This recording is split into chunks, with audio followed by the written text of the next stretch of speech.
Si bien es cierto que el Día de Muertos mexicano o la famosa celebración de tradición celta y cristiana llamada Halloween son las más famosas de nuestro tiempo, las culturas de la antigüedad también tenían sus festivales en los que conmemoraban a sus fallecidos. Había días señalados en los que el mundo de los muertos y el de los vivos se fundían en una misma dimensión y contaban con prácticas que les permitían entrar en contacto con espíritus y seres diabólicos. En el caso de la antigua Mesopotamia, diversas tablillas de las bibliotecas de Babilonia dejan constancia de que se empleaba la magia y los amuletos apotropaicos para protegerse de los demonios y de los fantasmas que deambulaban libremente cuando acontecía el anochecer. Además, se acudía a exorcistas para liberar a los cuerpos sobre los que recaía algún mal, pues se pensaba que las enfermedades y las malformaciones físicas eran causadas por seres malignos que se albergaban en el interior de las personas. De entre ellos destacaba el demonio femenino Lamatsu, que se alimentaba de los niños lactantes e incluso a veces de las propias madres. Se la consideraba la causante de los abortos, la muerte súbita de los niños y de las parturientas. En Egipto se celebraba el Wak, una festividad que tenía lugar del 17 al 19 de agosto. En ella se conmemoraba la resurrección de Osiris, como dios y juez de los muertos, y por extensión, la llegada del alma a los familiares fallecidos a la nueva vida. Para ello, se celebraba una procesión nocturna en la que se portaban antorchas, y posteriormente se celebraban banquetes funerarios en los que se ofrendaban a los fallecidos bebida y comida. Al igual que en Egipto y en Mesopotamia, los griegos consideraban que al morir el alma, llamada psique, escapaba del cuerpo. La literatura griega nos da buena cuenta de la creencia en los aparecidos o fantasmas, como es el caso de Patroclo en la Ilíada, o a la invocación de los muertos y el descenso al Hades, un pasaje llamado catábasis y que se repite en diversos mitos, como es el caso de Odiseo, Orfeo o Heracles, entre otros. En caso de que un difunto no recibiera sepultura o que no se siguieran correctamente los ritos funerarios que permitieran al alma alcanzar el Hades, su espectro vagaría deambulando entre los vivos y los aterraría hasta ser compensado con una sepultura digna. De este modo, los insepultos, los muertos de forma prematura o los que habían recibido una muerte violenta se convertían en muertos sin descanso, a los que convenía apaciguar y que podían suponer un problema para los vivos. Por ello, además de preparar el cuerpo antes de incinerarlo o enterrarlo, había que realizar ofrendas y sacrificios, a modo de banquetes rituales en honor del fallecido para alimentarlo y cuidar su tumba con periodicidad. También se expresaba el dolor de la pérdida mediante actos como los llantos, cortarse el cabello, cubrirse la cabeza con ceniza o vestirse con harapos. Todo ello servía para complacer el alma del difunto durante el duelo. Por ello, no nos debe extrañar que los antiguos griegos también tuvieran sus propias festividades en relación con los muertos. Por ejemplo, la Nemesia se celebraba el día 30 de cada mes, que estaba dedicado a los ancestros de la familia. También se conmemoraba la muerte de los familiares el día del cumpleaños del fallecido, fiesta privada que se llamaba Genesia. Del mismo modo, pero esta vez de forma pública, cívica y colectiva, se conmemoraba a todos los muertos en general el día 5 de septiembre.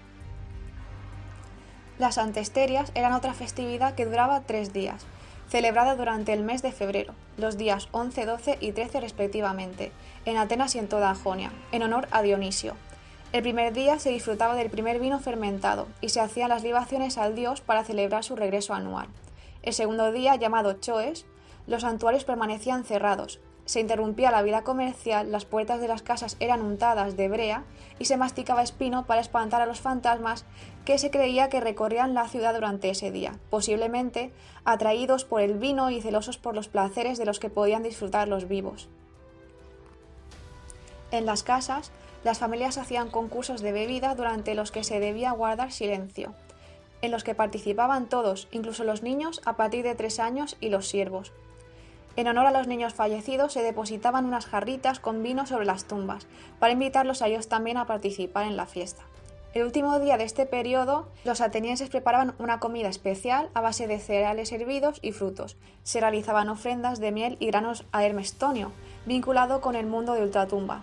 Durante esa noche, las familias se recluían en casa y realizaban un ritual de purificación con la intención de expulsar a las almas dañinas que se negaran a abandonar su hogar.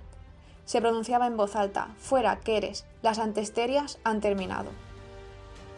Pero la comunicación con los espíritus no se limitaba únicamente a estas prácticas. Los griegos empleaban tablillas de maldición para causar males a sus adversarios, demandando la ayuda de los dioses infernales y de las almas de los muertos. Por otra parte, consideraban que los sueños eran una revelación provocada bajo la influencia divina o de algún ente.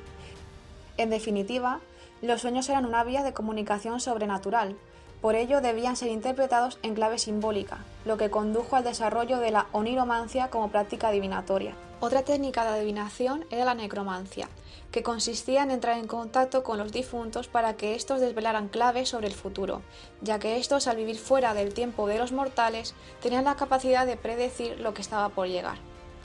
Para llevar a cabo la necromancia era necesaria la ingesta de sustancias que producían la alteración de la conciencia, conjurar hechizos o incluso dormir sobre la tumba del muerto invocado hasta conseguir una aparición fantasmagórica. De hecho, existían lugares oficiales donde individuos expertos guiaban los rituales para entrar en contacto con los difuntos. Es el caso de los necromanteia o oráculos de los muertos, como el de Éfira, Oropo o el de Levadea. Como vemos, los griegos concebían el mundo de los muertos como una realidad paralela a la de los vivos, marcada por la inactividad y el desgaste eterno, una realidad de la que mantenerse alejado. La muerte era temida y causa de impureza, por ello las necrópolis se encontraban de camino a las ciudades, pero fuera de estas. El guardián del inframundo y de las almas que cobijaba apenas recibía ritos en su honor. Casi no existen representaciones de Hades, y se le mencionaba empleando eufemismos para evitar decir su nombre. También era temida la diosa de las ofrendas funerarias, Melíone, que vagaba por las noches acompañada por un cortejo de espíritus que despertaban los ladridos de los perros por donde pasaban. Sin embargo, los griegos buscaban medios para entrar en contacto con los difuntos, acudiendo a ellos en busca de respuestas, como hemos visto, y los conmemoraban mediante rituales y fiestas, algo heredado también, como veremos, en la cultura romana.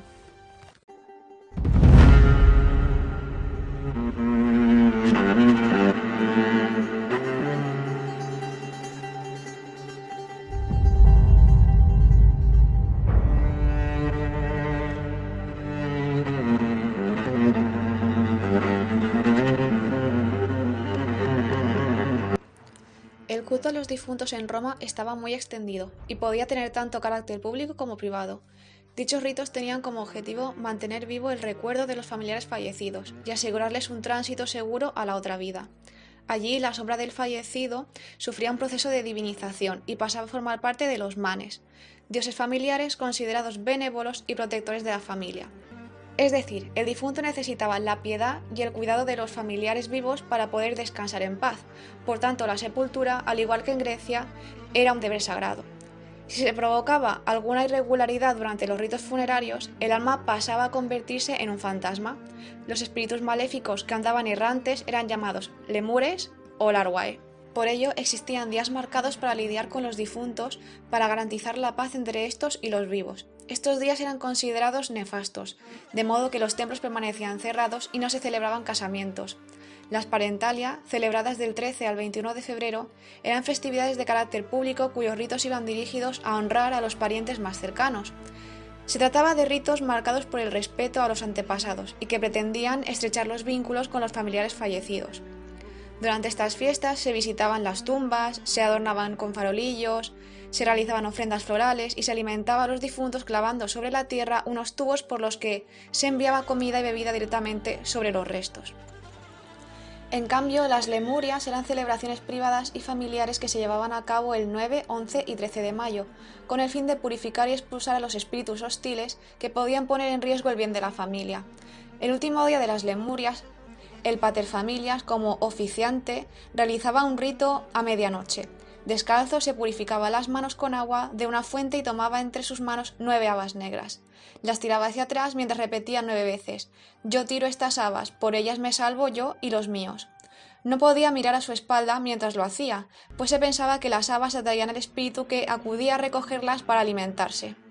Al acabar se lavaba de nuevo, hacía sonar un objeto de bronce y le pedía al espíritu, ya alimentado y supuestamente apaciguado, que abandonara la casa, repitiendo otras 9 veces, a modo de despedida: «Manes de mis padres, salid». Existe cierto consenso a la hora de diferenciar a los lémures de las larvae. Los lemures eran los fantasmas de los muertos que vagaban errantes a causa de una deuda o por sus errores cometidos en vida, aunque no tienen por qué ser malvados.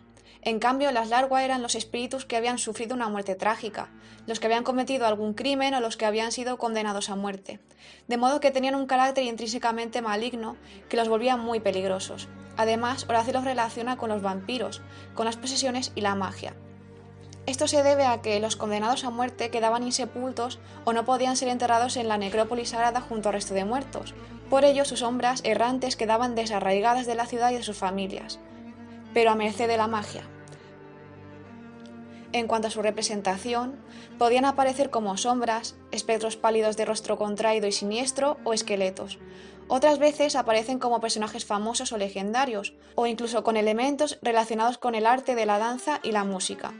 También pueden aparecer con símbolos de trascendencia, como es la mariposa, o de bonanza y abundancia, como las cornucopias. Entre el 3 y el 5 de enero tenían lugar las Compitalia. En estas fechas se ofrendaban ajos y amapolas en las compita o encrucijadas de caminos, para los espectros de los difuntos y una diosa de la muerte llamada Mania Mater Larum, es decir, madre de los lares, los espíritus tutelares de los difuntos domésticos. Como hemos comprobado, la búsqueda del descanso eterno y de la protección frente a aquellos que no lo consiguen es una preocupación que todas las culturas, desde la más antigua hasta la más moderna, pretenden resolver. De ello subyace la idea de que la muerte no se trata de un final definitivo.